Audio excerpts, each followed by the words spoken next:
temos, nos últimos domingos, falado de alguns livros da Bíblia. O livro, domingo passado, foi o livro de Colossenses, né, que havia uma batalha de Paulo em defesa da fé, porque a igreja estava com alguns pensamentos oriundos do gnosticismo. Nós estudamos também Gálatas, que as igrejas da Galácia estavam enfrentando problemas com os judaizantes, que eram aqueles que tinham aceitado Jesus, mas queriam manter as práticas judaicas, né? O livro de Gálatas inteiro fala sobre isso. Nós pensamos também agora recentemente no livro de Romanos, que fala da justificação pela fé, porque alguns ainda acreditavam que a justiça viria através de obras humanas, quando a justiça de Deus é dada gratuitamente pela fé àqueles que creem. E hoje, seguindo o mesmo padrão, nós vamos pensar um pouquinho no livro de Hebreus. Então, eu convido os irmãos a abrirem as suas Bíblias e manterem abertas no livro de Hebreus. Mas antes eu quero citar um pedacinho dessa música que nós acabamos de cantar, que fala assim, inimigos me perseguem, eu sucumbo, ó Salvador. Muito aflito, te suplico, auxilia-me, Senhor. Esse livro de Hebreus fala sobre isso, fala sobre uma perseguição ferrenha, terrível, sobre o povo de Deus. E como o escritor aos Hebreus, ele fez para ajudar aquele povo a se firmarem, a não voltarem atrás, a se manterem firmes na fé, no momento da mais profunda e terrível perseguição. Nosso tema hoje é Jesus é maior. Jesus é maior. O que aconteceu na época dos Hebreus? Bom, todo mundo sabe, o livro de Hebreus tem o nome de Hebreus por quê? Ele é direcionado aos hebreus e fala sobre os hebreus, sobre aqueles que haviam aceitado Jesus como Salvador, sendo judeus, e que vinham de toda uma tradição judaica, vinham de toda uma tradução do Velho Testamento, e agora estavam diante da nova fé, uma fé no Salvador Jesus Cristo. E lá no começo da igreja, acontecia algo que a gente tem que ficar de olho, porque pode se repetir nos dias de hoje, que é uma coisa chamada perseguição. A igreja primitiva, ela foi perseguida e ela acabou se dispersando pelo mundo daquela época. Se dispersando significa fugindo, correndo, tendo que deixar para trás. Olha só, no início foram dispersos, deixando para trás cidade, amigos, bens, negócios e tudo aquilo que fazia parte da história deles, que era o templo, os sacrifícios, porque eles estavam aceitando Jesus agora. Só que houve um choque muito grande naquele início da igreja, por causa dessa dispersão, por causa dessa perseguição. Os irmãos já pararam para pensar o significado disso? Os irmãos já pararam para pensar se viesse uma perseguição hoje, e você tivesse que deixar sua cidade para trás, São José dos Pinhais, para fugir para algum lugar, tivesse que deixar sua casa, tivesse que deixar seu trabalho, tivesse que deixar seus amigos, tivesse que deixar os seus sonhos, o seu templo, naquela época o templo judaico, né? Para salvar a vida sua, da sua família. Mas bastaria você desistir. Num dado momento você poderia dizer assim: eu desisto. Eu vou retornar para a minha antiga religião, para a minha antiga fé, para os antigos sacrifícios. Os irmãos já pararam para pensar como seria isso? E como seria difícil? A tentação de permanecer do jeito que estava. O escritor aos Hebreus, ninguém sabe quem é ele. Porém, alguns dizem que é Paulo, alguns dizem que é Apolo, outros dizem que é um outro. Mas o que acontece? Ele tem que agora orientar aquele povo que estava fugindo, orientar aquela igreja dispersa a respeito da sua fé que eles tinham abraçado. E ele tem que dizer para aquele povo: se mantenham firmes, não voltem atrás, vocês receberam Jesus, permaneçam com Jesus, não adianta voltar atrás. O escritor tem a intenção de mostrar que Jesus é maior do que tudo aquilo que eles estavam deixando para trás. Jesus era maior e era melhor do que as suas propriedades, porque a possessão que Jesus indicava era melhor, era maior. Jesus era maior do que a religião que eles estavam deixando, porque Jesus era superior ao judaísmo. Jesus era maior. Na conversão, isso é uma das primeiras coisas que a gente aprende, você necessariamente tem que deixar algo para trás. Ninguém se converte sem renunciar a algo. Renunciar aos pecados, renunciar a uma vida muitas vezes envolvida em coisas que não agradam a Deus. Se você quer ser uma pessoa convertida, e sempre nós somos chamados à conversão, há necessidade de renúncia e submissão. E esse povo, por excelência, é um povo que precisou renunciar muitas coisas.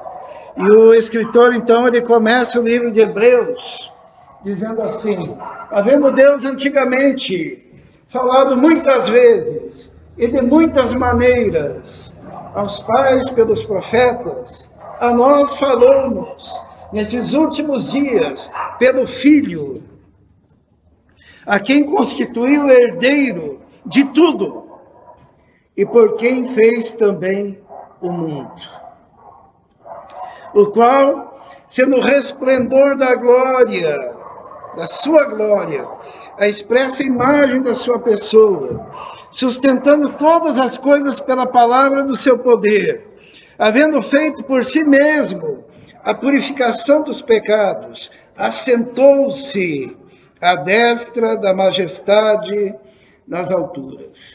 O escritor aos Hebreus, ele começa fazendo um resumo da obra de Cristo. Ele diz assim: olha, Jesus é o resplendor da glória de Deus, ele é a expressa imagem de Deus aqui na terra, ele sustenta tudo pela palavra do seu poder. Jesus é todo poderoso. E Jesus fez uma coisa, ele fez por si mesmo, isto é, através do seu corpo, da sua vida, da sua obediência, a purificação dos nossos pecados. E tendo feito isso, assentou-se à destra da majestade nas alturas. A ideia de assentar-se é a ideia de que algo foi feito completamente. Você termina uma obra, daí você assenta-se. Isso é um símbolo de que aquilo estava feito completamente. Então não faria sentido aquele povo retornar para a antiga religião. Não fazia sentido para aquele povo continuar oferecendo sacrifícios, porque Jesus o tinha feito definitivamente. Não adiantava para aquele povo intentar oferecer algo continuamente pelos seus pecados, porque Jesus já tinha completado a obra. É assim que o escritor começa. E depois ele vai detalhando o que Jesus fez para aquele povo que estava sendo perseguido. Primeira coisa que ele diz, lá nos Hebreus, é que Jesus é maior. É maior, inclusive, do que os anjos.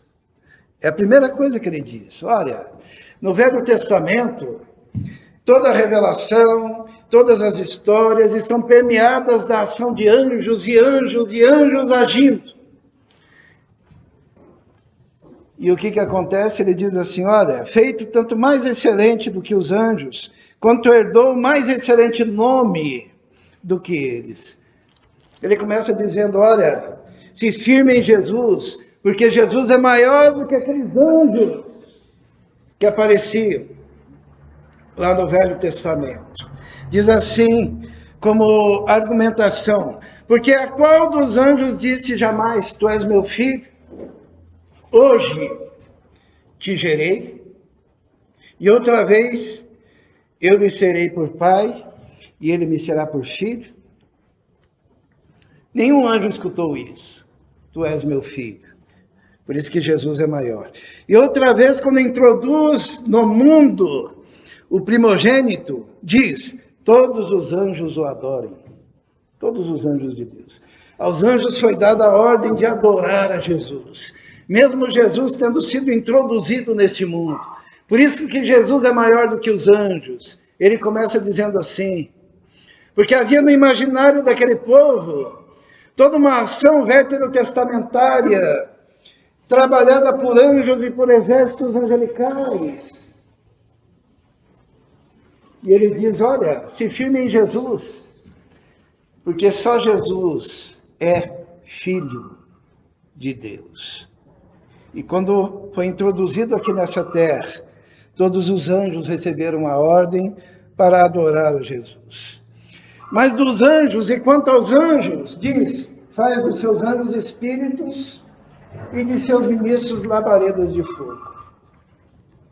Mas do Filho, diz, o quê? Ó Deus, o teu trono subsiste pelos séculos dos séculos. Cetro de equidade é o cetro do teu reino. Aqui está a declaração que o Filho é Deus. Porque dos anjos diz que são ministros. Mas do Filho diz o quê? Ó Deus. Jesus é chamado aqui de Deus, porque ele é um com o Pai. Embora tenha sido introduzido nessa terra e tenha sido dado a ordem para que os anjos de Deus o adorassem. E aqui tem uma declaração do que seja anjo. Isso aqui é anjo, irmãos. Não são, porventura, todos eles espíritos ministradores enviados para servir a favor daqueles que vão herdar a salvação? O anjo é um conservo. O anjo é alguém que é enviado por Deus para uma missão específica. O anjo é alguém que é mandado para atuar na defesa do povo de Deus. Mas isso sempre é a critério de Deus, porque é Deus quem envia, é Deus quem manda. Mas anjo é servo. E em relação a nós, ele é conservo. Mas Jesus é Deus. Então, a primeira coisa que o escritor aos Hebreus, para fortalecer aquele povo que estava sendo perseguido, disse, ó, se firme em Jesus, porque Jesus é Deus. E Jesus está presente. E ele tem todo o poder. E ele foi introduzido ao mundo para fazer a purificação dos pecados. Se firmem no Senhor. Não adianta voltar atrás. Porque se vocês voltarem atrás, vocês vão estar em algo que é inferior. Porque Jesus é maior. A segunda coisa que o livro de Hebreus diz, para fortalecer aquele povo que estava sendo perseguido, é que Jesus é maior que Moisés. Os hebreus, eles tinham em Moisés o maior profeta deles. Moisés era aquele que tinha recebido as leis lá no Sinai. Moisés era aquele que falava com Deus, cara a cara. Moisés era aquele que deu para o povo todos os princípios do nascedouro daquela nação. Mas o escritor diz: esqueçam Moisés, não voltem atrás. Diz assim: por isso, irmãos santos, participantes da vocação celestial, considerai Jesus Cristo, que é apóstolo, sumo sacerdote da nossa confissão, sendo fiel ao que o constituiu, como também foi Moisés. Aqui ele começa a fazer uma comparação, né? Jesus é apóstolo, é sumo sacerdote da nossa confissão, foi fiel, assim como Moisés foi fiel. Porém, diz assim, porque ele é tido por digno de tanto maior glória do que Moisés. Quanto maior honra do que a casa tem aquele que a edificou. E Jesus é aquele que edificou a casa. E Moisés era o quê? Era um funcionário da casa.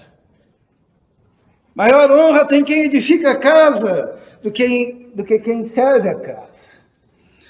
E o escritor, ele diz então, porque toda casa é edificada por alguém, mas o que edificou todas as coisas é Deus. E Jesus é Deus. E na verdade Moisés foi fiel em toda a sua casa, como servo, para testemunho das coisas que se haviam de anunciar. Mas Cristo não é como servo, mas como filho, sobre a sua própria casa, porque a casa era dele, ele é Deus, a qual casa somos nós, se tão somente conservarmos firme a confiança e a glória da esperança até o fim. O escritor está dizendo, olha, vocês não precisam voltar atrás, vocês estão sendo perseguidos, vocês deixaram propriedade, vocês deixaram o templo, vocês deixaram os sacrifícios, mas vocês estão a caminho de algo maior, de algo melhor, maior do que os anjos que agiram lá no Velho Testamento, maior até do que Moisés, o maior profeta de vocês, porque Jesus é filho e Moisés é servo. Fiquem firmes. Também, Jesus é apresentado logo em seguida como maior do que as festas e feriados religiosos. Ele está além do cronos, do tempo. Porque toda a nação judaica estava amarrada em celebrações. Celebrações estas que não poderiam ser executadas enquanto eles estavam fugindo. E aqui tem algo de muito profundo, é interessante, né? Quando a gente estuda a questão do tempo, a gente já falou um pouquinho do tempo, né? Na semana passada e hoje eu mencionei algo sobre o tempo, que Deus é eu sou, é aquele que habita na eternidade, porque alguns imaginam, e estava na cabeça judaica da época, que havia 3 céus, né? Tanto que Paulo ele até diz assim, que ele foi arrebatado até o 3º céu. Então eles imaginavam que tinha o céu atmosférico, eles imaginavam que tinha o céu estelar, e além do céu estelar, onde estavam os planetas, tinha um 3º céu, uma 3ª camada, que seria o céu dos céus, que seria a presença de Deus. Então era uma questão de espaço, né? O Einstein não tinha nascido ainda, naquela época, para falar sobre espaço-tempo e sobre a relatividade disso, né? Isto é, o homem como criança, ele precisava imaginar Deus num local, né? E as coisas no tempo, né? Naquele tempo sucessivo, de dias e horas. E aquele povo agora perseguido não tinha mais como festejar as suas festas, guardar os seus dias, as suas luas novas. E daí o escritor ele diz, olha, Jesus é maior do que os anjos, Jesus é maior do que Moisés. E quanto aos judeus, consideravam que o descanso era a terra prometida. Eles imaginavam que tinham entrado no descanso quando entraram na terra prometida. Porém, o verdadeiro descanso, o escritor diz, o verdadeiro descanso é Jesus. Se você entra em Jesus, você já está na terra prometida. E ele diz assim, eu sei que é complexo, vamos ler. E os irmãos vão entender que aqui também se menciona a eternidade de Deus. E qual que é a eternidade de Deus quando é mencionado aqui? Ele usa uma palavrinha.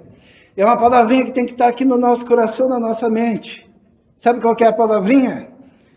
A palavrinha é a palavra hoje. Sabe o que é hoje? É o presente. É a eternidade de Deus. É quando você recebe Jesus e agora você anda com Deus e faz parte da eternidade. Diz assim, portanto diz o Espírito Santo, se ouvirdes hoje a sua voz, guardem essa palavrinha hoje que deveria estar ali em maiúsculo, tá? Não endureçais os vossos corações como na provocação, no dia da tentação no deserto, onde vossos pais me tentaram e me provaram, e viram por 40 anos as minhas obras. Por isso me indignei contra essa geração e disse, estes sempre erram em seu coração e não conheceram os meus caminhos. Assim jurei na minha ira, que não entrarão no meu repouso. Quantos que entraram na terra prometida? A gente estava falando sobre isso, né? Quantos foram? 2. Nomes? Josué e Caleb, né? Deus jurou, esse povo não vai entrar no meu descanso. Descanso, terra prometida. Vede, irmãos, que nunca haja em qualquer de vós um coração mau e infiel para se apartar do Deus vivo. Antes de exortai-vos uns aos outros todos os dias, durante o tempo que se chama hoje, para que nenhum de vós se endureça pelo engano do pecado. Aqui, quando se refere a todos os dias, se refere ao dia hoje, que é aquele dia do encontro com o Senhor, que é o dia da eternidade, que é o dia em que habita o ser, o eu sou. E diz assim, porque nos tornamos participantes de Cristo, se retivermos firmemente o princípio da nossa confiança até o fim. Enquanto se diz hoje, se ouvirdes a sua voz, não endureçais os vossos corações, como na provocação, porque havendo alguns ouvido, o provocaram, mas não todos os que saíram do Egito por meio de Moisés. Mas com quem se indignou por 40 anos, não foi porventura com os que pecaram, cujos corpos caíram no deserto? Os que saíram lá do Egito, só 2 entraram. O resto, os corpos ficaram no deserto. Somente os filhos destes, posteriormente, entraram depois de 40 anos. E a quem jurou que não entrariam no seu repouso, senão aos que foram desobedientes? E vemos que não puderam entrar por causa da sua incredulidade. Essa incredulidade lá naqueles 40 anos no deserto era uma incredulidade terrível, porque era a incredulidade de quem vira, os que haviam visto todos os dias os sinais, né? O que tinha todo dia lá no deserto? Maná. Quando eles olhavam para cima à noite, uma coluna de fogo, né, que os dirigia, ou uma nuvem durante o dia que os conduzia. Eles queriam água, Deus dava água, tirava água da rocha. Eles queriam comida, vinham as codornizes, né? Eles viam sinais todos os dias, mas não puderam entrar no descanso, que era a terra prometida. Por quê? Por causa da incredulidade de quem vê. O pior tipo de incredulidade é aquela que está aqui, ó. A pessoa decidiu não crer. Daí não importa o que aconteça. Ela não vai fazer. E o escritor então diz para aquele povo que estava sendo perseguido: temamos, pois, que porventura, deixada a promessa de entrar no seu repouso, pareça que alguns de vós fiquem para trás.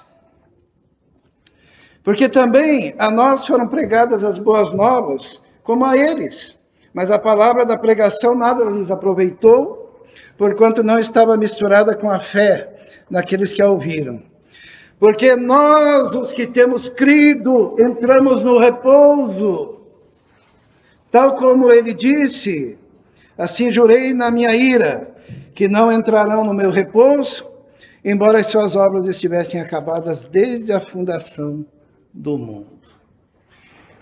O escritor está dizendo: olha, vocês que estão sendo perseguidos, vocês que não têm mais o templo, vocês que não têm mais a lei, vocês que não têm mais os sacerdotes, vocês que não têm mais aquela possibilidade, não voltem para trás, porque senão vocês vão fazer que nem o povo no deserto, que por causa da incredulidade não puderam entrar, mas agora creiam que em Cristo vocês já entraram, vocês já estão no descanso, vocês já estão na terra prometida, vocês já são agora povo de Deus, vocês são agora família de Deus. Porque havia naquele coração o desejo de voltar atrás. O escritor diz assim: porque em certo lugar disse assim do sétimo dia, e repousou Deus de todas as suas obras no sétimo dia. E outra vez neste lugar, não entrarão no meu repouso. Visto, pois, que resta alguns entrem nele, e que aqueles a quem primeiro foram pregadas as boas novas não entraram, por causa da desobediência, Deus determina o quê? Outra vez, um certo dia. Que dia que é esse? Hoje. A eternidade de Deus. Dizendo por Davi, muito tempo depois, como está escrito: hoje, se ouvirdes a sua voz, não endureçais os vossos corações. O escritor está dizendo assim: povo que está sendo perseguido, o dia é hoje de andar com o Senhor, nesse vácuo entre o passado e o futuro, na presença de Deus, na eternidade de Deus, e diante do ser de Deus, caminhando com o Senhor. E ele diz assim: se Josué tivesse dado repouso, não falaria depois de outro dia.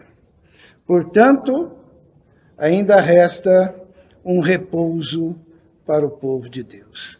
Eu não sei, é bem complexo, né?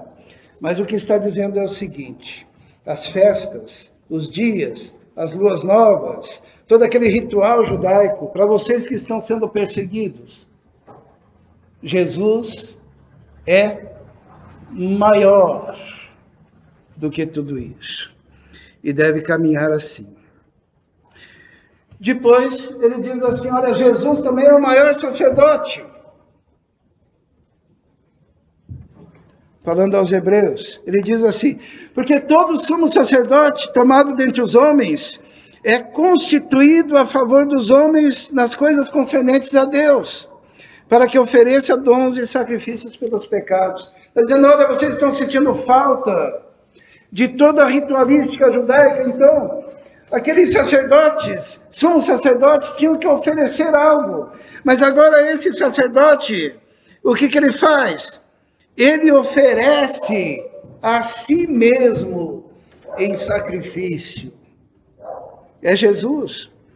Diz assim que aqueles sacerdotes, eles se compadecem dos ignorantes e dos errados, pois também ele mesmo está rodeado de fraqueza.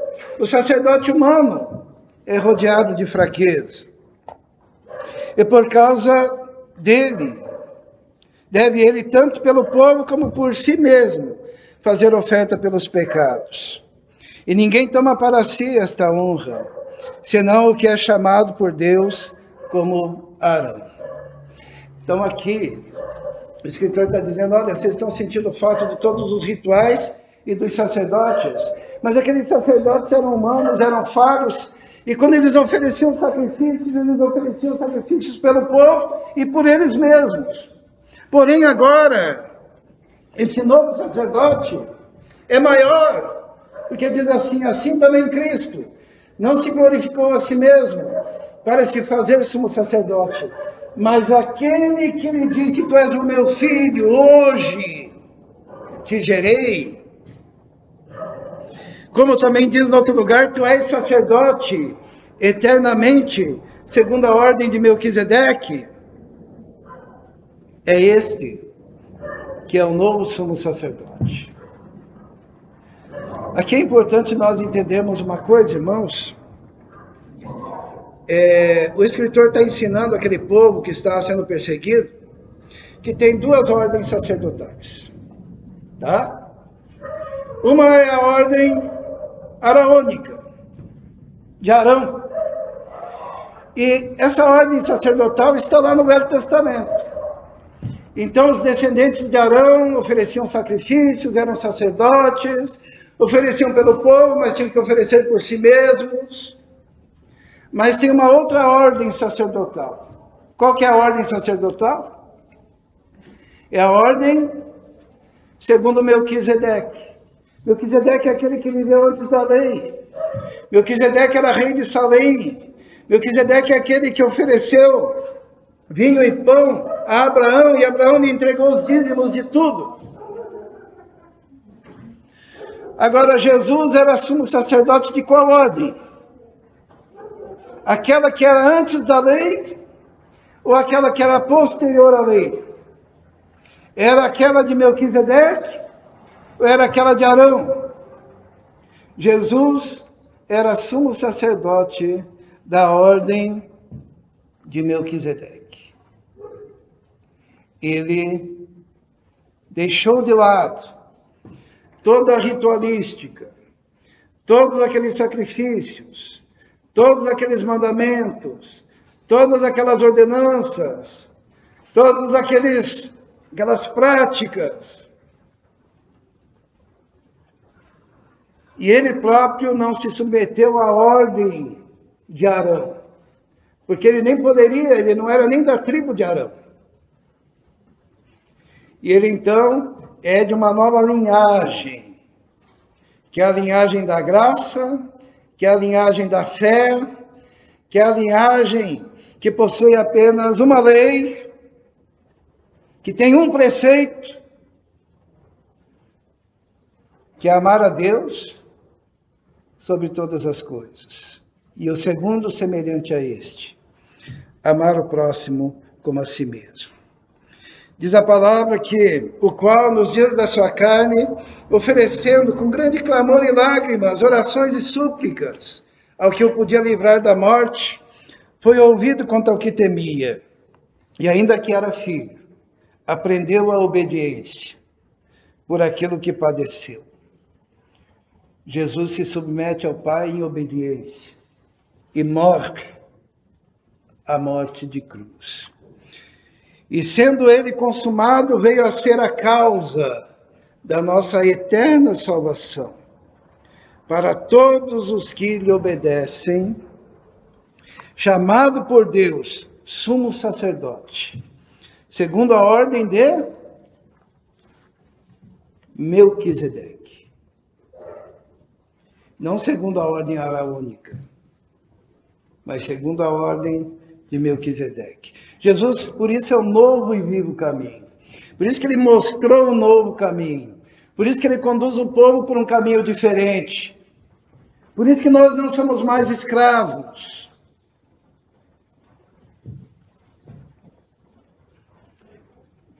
O escritor ainda, falando daquele povo que estava sendo perseguido e tentado a voltar atrás, ele diz que Jesus é maior por ter um sacerdócio que é eterno. Diz assim, o qual temos como âncora da alma, firme e segura, e que penetra até o interior do véu, onde Jesus, o nosso precursor, aquele que foi primeiro, entrou por nós, feito eternamente sumo sacerdote, segundo a ordem de Melquisedeque. E ele nos traz então uma melhor esperança, melhor do que aquela do Velho Testamento, uma melhor aliança, melhor do que aquela velha aliança. Diz assim: de sorte que, se a perfeição fosse pelo sacerdócio levítico, isto é, pela ordem araônica, porque sobre ele o povo recebeu a lei, que necessidade havia logo de que outro sacerdote se levantasse, segundo a ordem de Melquisedeque, e não fosse chamado segundo a ordem de Arão? O escritor está dizendo assim: não haveria necessidade alguma de Jesus.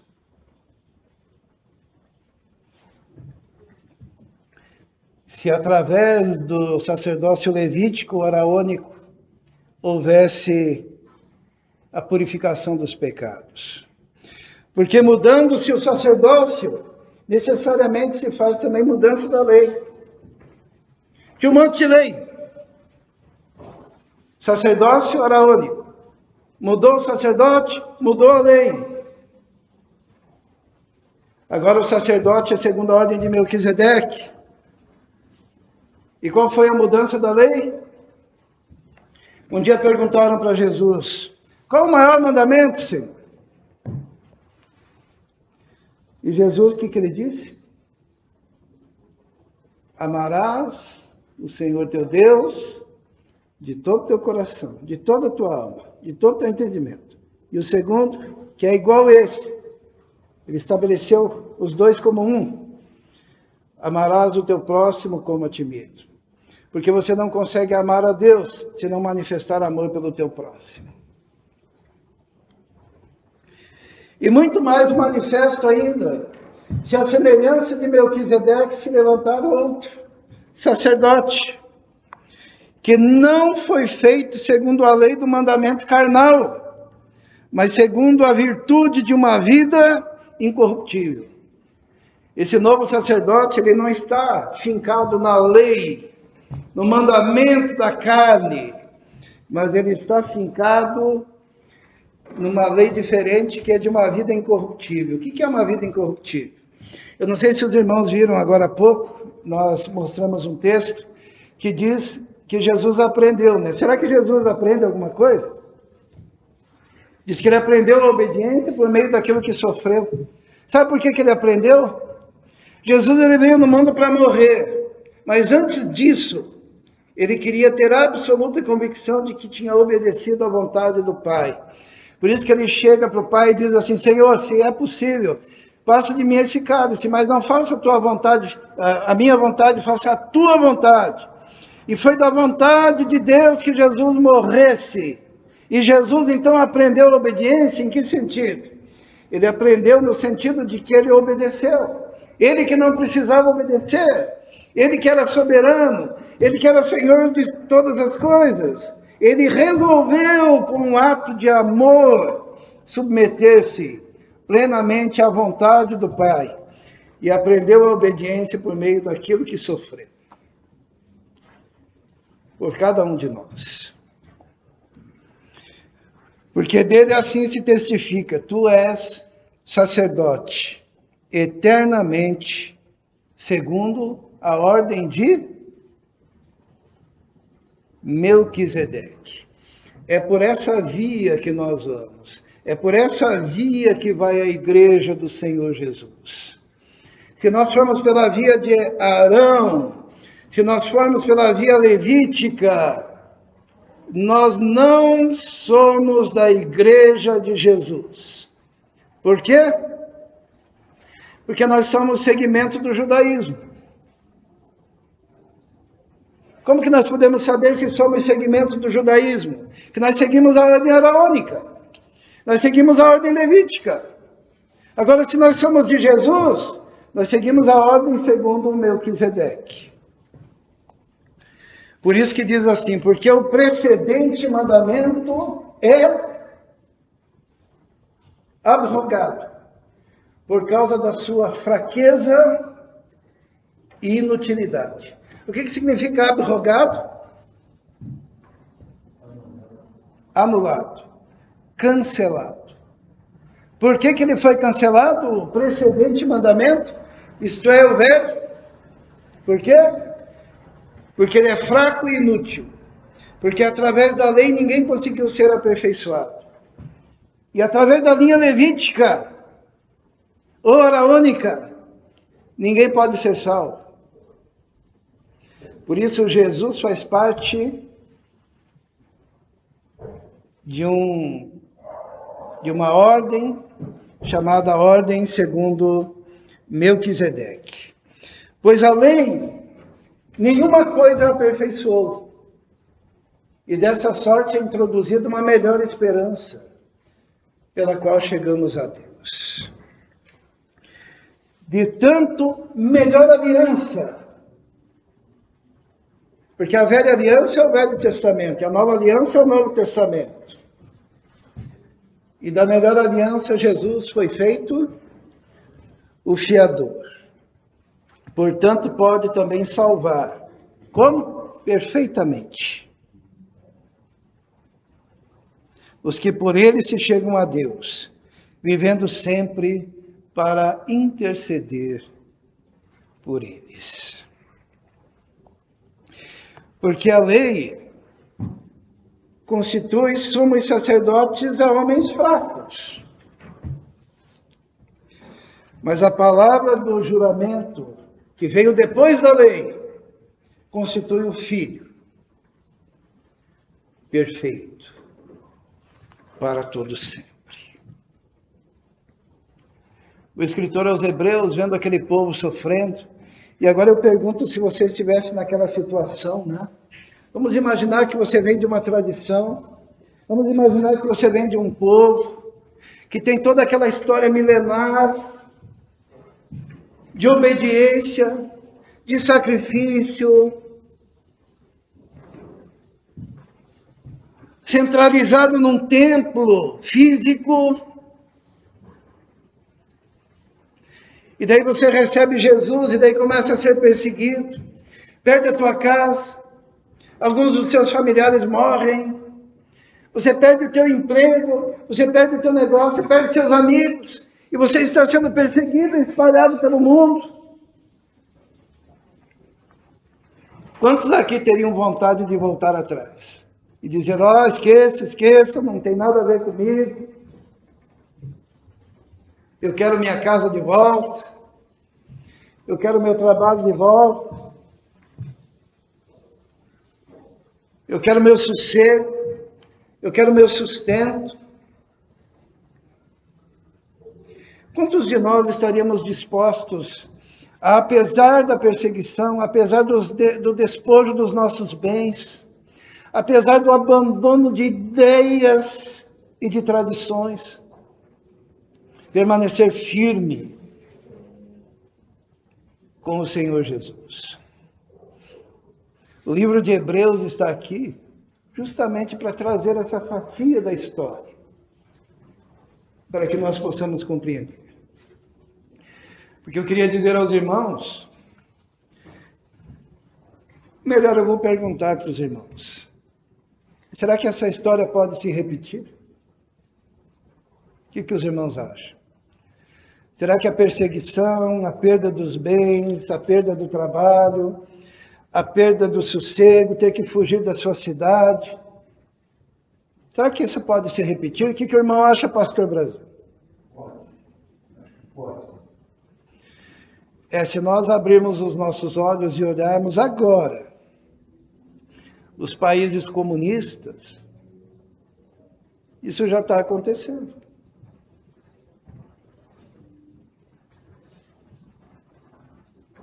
E o Brasil está flertando com isso.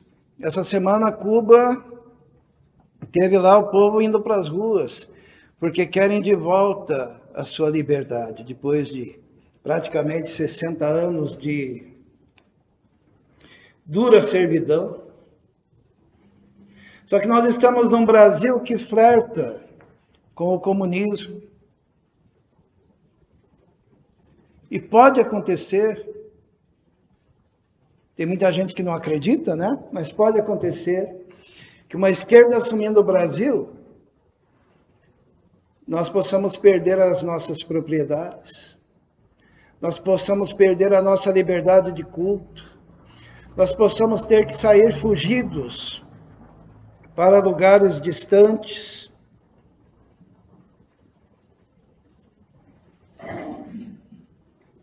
para salvarmos as nossas vidas. E alguém pode nos oferecer e dizer, não, renuncie, abandone esse Jesus que você prega, que você diz ter fé, volte, porque lá você vai ter paz, o Estado vai te dar garantias, o Estado vai te dar uma renda básica, o Estado vai te dar a possibilidade de viver bem com a sua família. Qual será a sua posição numa situação dessa? Nós temos os nossos irmãos lá na China, que já perderam tudo, menos a fé. Nós temos irmãos em Cuba que estão lutando pela liberdade religiosa. Nós temos irmãos espalhados em países comunistas que são verdadeiros heróis e mártires da nossa fé.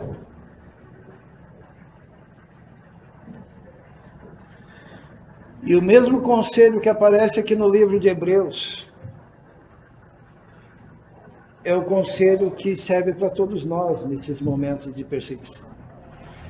É essa palavra, Jesus é maior. Jesus é maior do que os anjos. Jesus é maior do que Moisés. Jesus é maior do que os nossos encontros religiosos. Na antiga União Soviética, o povo se encontrava nas catacumbas do povo de Deus. E daí o líder dizia assim, vamos cantar o hino tal. E daí o povo começava a cantar ali escondido, com medo dos exércitos da União Soviética. E daí o povo se empolgava e começava a cantar alto. E o líder dizia, canta baixinho, eles podem ouvir, canta baixinho. Porque se eles entrassem ali, aquele povo seria metralhado por causa de Jesus. Agora uma coisa nós sabemos, Jesus é maior. Jesus é maior que a lei. O sacerdócio de Jesus é superior a qualquer sacerdócio estabelecido nessa sociedade. Porque Jesus é real, Jesus é presente, o Espírito Santo é real, o Espírito Santo é presente, a nossa fé é real, não é uma fé religiosa. É a fé em alguém que está sentado no trono e tem o controle de todas as coisas.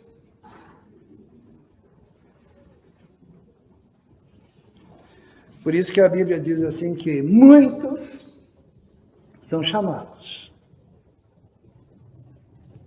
poucos escolhidos. Porque são poucos aqueles que estão dispostos a pagar o preço, a renunciar às suas coisas e às coisas deste mundo, e a viver uma vida que vale a pena com Jesus, o Mestre, sendo obediente como Jesus o foi, nem que seja até a morte. O escritor aos Hebreus, no final, ele diz assim, olha, vocês perderam tudo, né? Perderam propriedade, mas a nossa possessão, as nossas posses, elas são eternas. Porque nós não somos herdeiros da Jerusalém terrena, mas nós somos herdeiros da Jerusalém celestial. E num dado momento, ainda dizendo para aquele povo permanecer firme. O escritor diz assim, olhando para Jesus, autor e consumador da fé, o qual, pelo prêmio que lhe estava proposto, somos nós, foi fiel até a morte, e morte de cruz. Você está disposto a ser como Jesus? Você está disposto a renunciar para andar com Jesus?